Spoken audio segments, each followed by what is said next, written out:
You find out you are pregnant with an HIV-positive baby.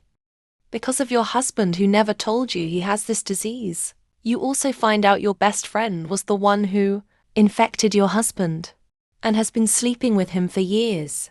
This is a real-life scenario of Amara who just got married. The first snow of December brushed the windows of the Johnsons' apartment in Brooklyn Heights. From the 12th floor, Amara could see the East River reflecting city lights like broken glass. To anyone looking in from outside, her life glowed with quiet perfection.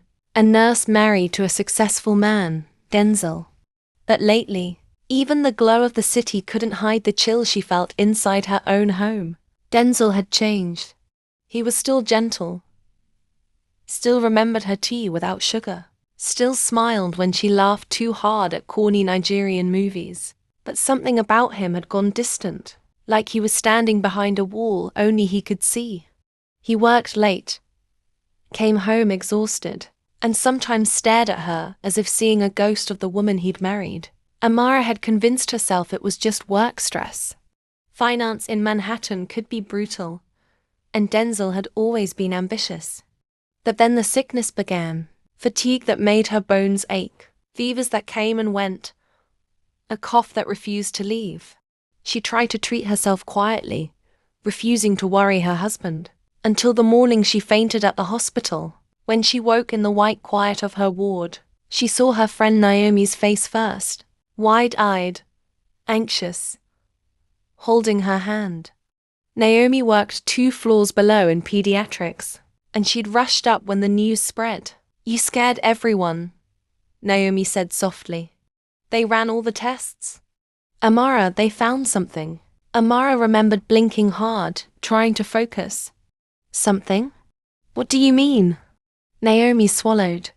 "It's best you wait for the doctor." Dr. Okafor entered soon after, the same man who had supervised Amara during her internship years ago.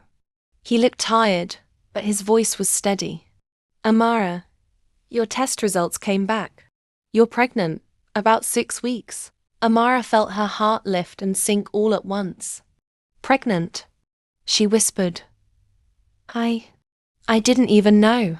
But before she could smile, Dr. Okafor continued, voice softening. "And there's another result we need to discuss. Your blood test came back positive for HIV." The words felt like ice cracking in her chest. Her world came crashing before her eyes. "HIV positive," she screamed. Naomi gasped quietly beside her.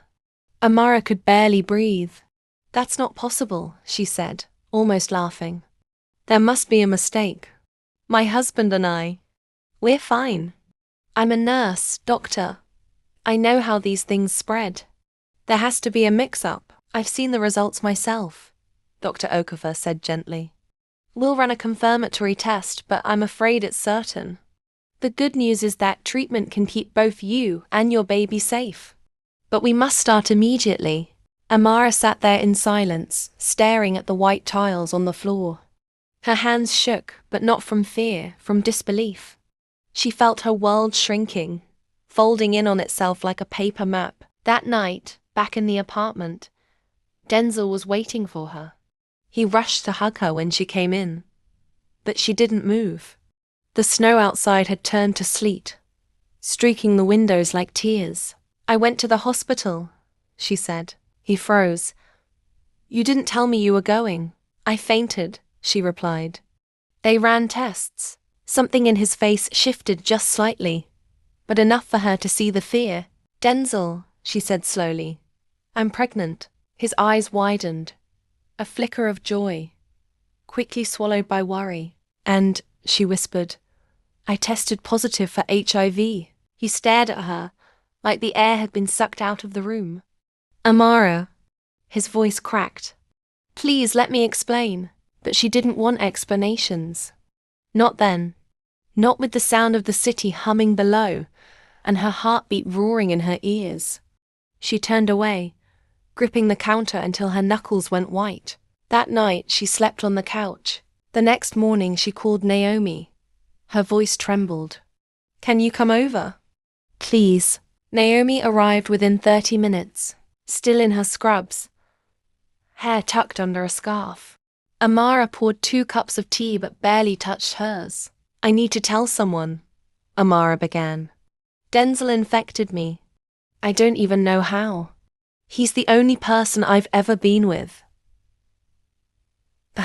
Naomi's face went pale. Her hand trembled around the teacup. Oh my God, she whispered. Amara frowned. Naomi? What's wrong? Naomi put the cup down hard. Her lips quivered. Amara, I have to tell you something. Tell me what? Naomi covered her face, her voice breaking. I didn't know how to say this. I swear I didn't, but I've been seeing Denzel. For months. It was a mistake, I ended it. But, oh God, the room went dead quiet. The only sound was the hum of the fridge. Amara couldn't speak. Her best friend. Her husband. Her child's father. The 2 people she trusted most. Naomi sobbed, reaching for her hand. I'm so sorry, Amara. I didn't know about his status. I just found out when you also did, so I got tested. I'm positive too. She sobbed.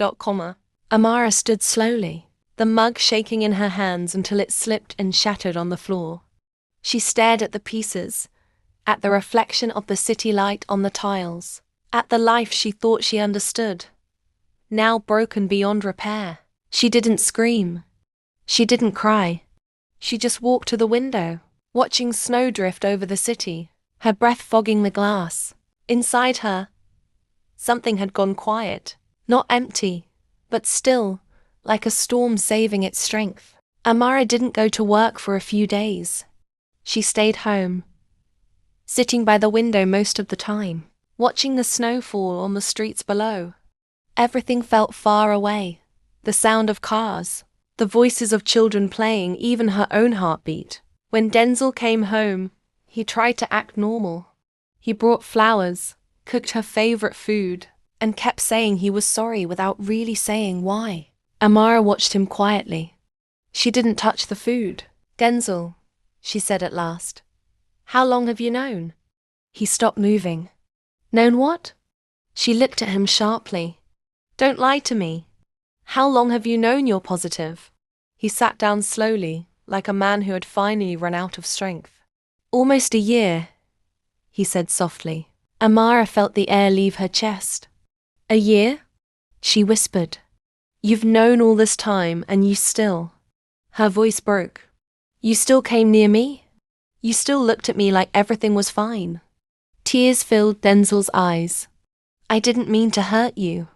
I thought maybe it would go away. I was scared. Scared. Amara repeated, shaking her head. You were scared. So you destroyed my life. Our baby's life? He tried to touch her hand, but she moved away. That night, she couldn't sleep.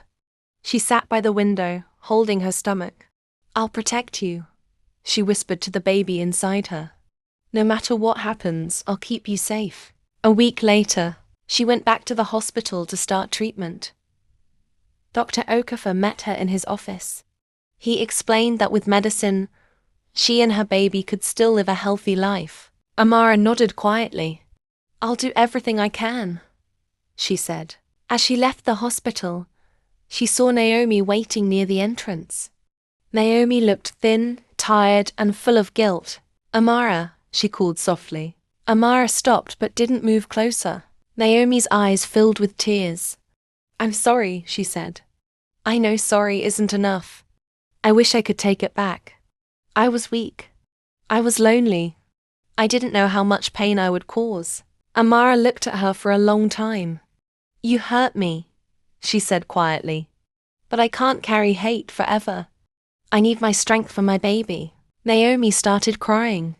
You're stronger than me, she whispered. Amara walked away slowly. She didn't look back. At home, Denzel was sitting on the couch, holding his head in his hands. He looked smaller than she had ever seen him. I saw my doctor, he said when she entered. My health is getting worse. The medicine isn't helping much. Amara stood by the door. You should have been honest, she said simply. I know, he whispered. I was ashamed. I didn't want to lose you. I didn't want to face what I did. Amara looked at him, a heart heavy. You already lost me, Denzel. You just didn't notice when it happened. He started crying quietly. For the first time, she didn't feel anger, only sadness. That night, she slept in the bedroom, while Denzel stayed on the couch. She lay awake for hours, listening to the city sounds outside. Cars, sirens, and the soft hum of life continuing. She realized then that she wanted to live. Not just survive, but really live for herself, for her baby, for the chance to start again. She wiped her tears and whispered to herself, I'm still here. I'm still breathing. And I'll keep going. The snow had melted, and spring was coming to New York. The streets were full of noise again. Cars honking, people rushing to work, children playing on the sidewalks. But inside the Johnsons' apartment it was quiet. Denzel was getting weaker. Some days he couldn't go to work. Other days he just sat by the window, staring at the city. His once strong body had grown thin, and his laughter was gone. Amara still took care of him. She cooked, cleaned, and reminded him to take his medicine. But she spoke very little. The love she once felt had turned into something softer. Pity, maybe, or a quiet sadness that words couldn't touch. One afternoon, he called her name. His voice was weak. Amara, sit with me. She sat down slowly beside him. I keep thinking, he said, about how I ruined everything. You trusted me. You gave me love, and I gave you pain. I wish I could go back. Amara looked at him for a long time. You can't go back, she said softly. But you can still tell the truth. He nodded. I will. I want to see Pastor Emmanuel tomorrow. I need to make peace before it's too late. She said nothing, only placed her hand on his for a moment, not as a wife, but as someone who once cared deeply. The next day, she went to the clinic for a checkup. The baby was growing well. The doctor smiled at her. You're doing great, Amara. You're strong. Keep taking your medicine and your baby will be fine. For the first time in months, she smiled. A small, real smile. When she got home that evening, the apartment was silent. Too silent. She called out, Denzel? No answer. Her heart started to race. She walked to the living room and saw him lying on the couch, his eyes closed, his face calm. The light from the window touched his skin. She dropped her bag and ran to him. Denzel, wake up. But he didn't move. Tears filled her eyes as she called the ambulance. But deep down, she knew it was too late. When the doctors came, they confirmed what she already felt. Denzel was gone. Amara sat by his side quietly. There were no screams this time, no anger, just quiet tears and the sound of the city outside. She touched his hand gently. You should have been honest, she whispered. But I forgive you. Rest now. Weeks passed. The funeral was small. Naomi came but stayed far away, eyes red with guilt and grief. Amara didn't speak to her. There were no words left. After everyone left, Amara stayed alone at the graveside. The air smelled like rain. She placed a white flower on the ground and whispered, Goodbye, Denzel. Months later, Amara gave birth to a baby boy. He was small but strong, and the doctors said he was healthy and free of infection. When she held him for the first time, she cried. Not from sadness this time, but from hope. She named him Chimara. My God knows. At night, when the baby slept, she often stood by the window and looked at the stars over New York. The city was still noisy, still bright, still alive, and so was she. She whispered to the night sky, I thought my life ended, but it's just beginning. Then she smiled softly, tired but full of quiet strength.